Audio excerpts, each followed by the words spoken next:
make it look smaller. Yeah. Carter's a good one for it. Yeah. How's it going, Jake? Hey. Carter. Good to meet you, man. You too. Hey man, good to see you, boss.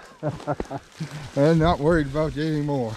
Don't worry about me. I don't worry too much, but you know, I know if you had some kind of trouble. It's a massive one, isn't it? You're right. This is the biggest oak I've ever seen. Yeah, yeah. As far as I know, it's the biggest oak on the river that I've been able to find.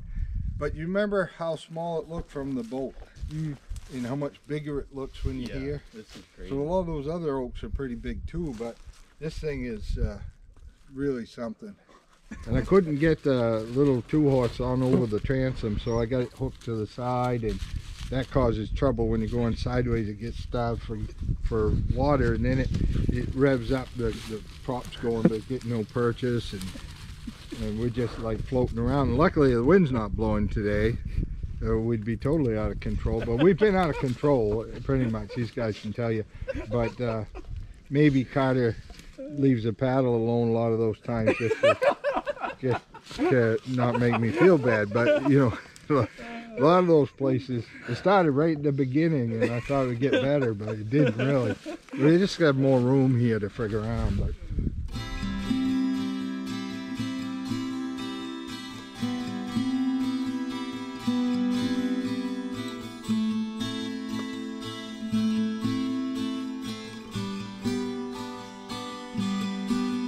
that whole rock would be warm for keep things warm. Take the top one, put it underneath the other one, and you have a clove hitch, even though it doesn't seem like it. That's a clove hitch. Even though it didn't look like a knot, see now you can see it's a clove hitch.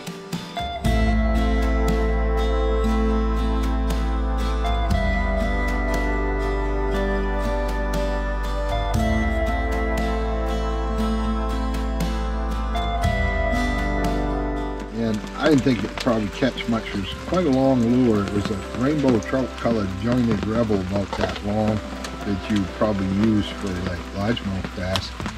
We're pulling that along, and all of a sudden you got a hit.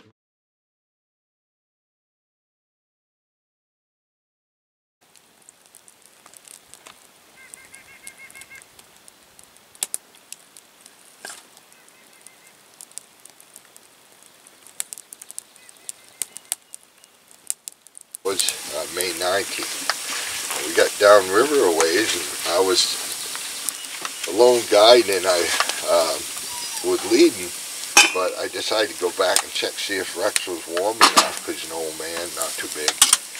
So I drifted back all the way to him, and was talking to him. I said, how do you like that boat? Because it's a pretty nice boat, you know, at that time, pretty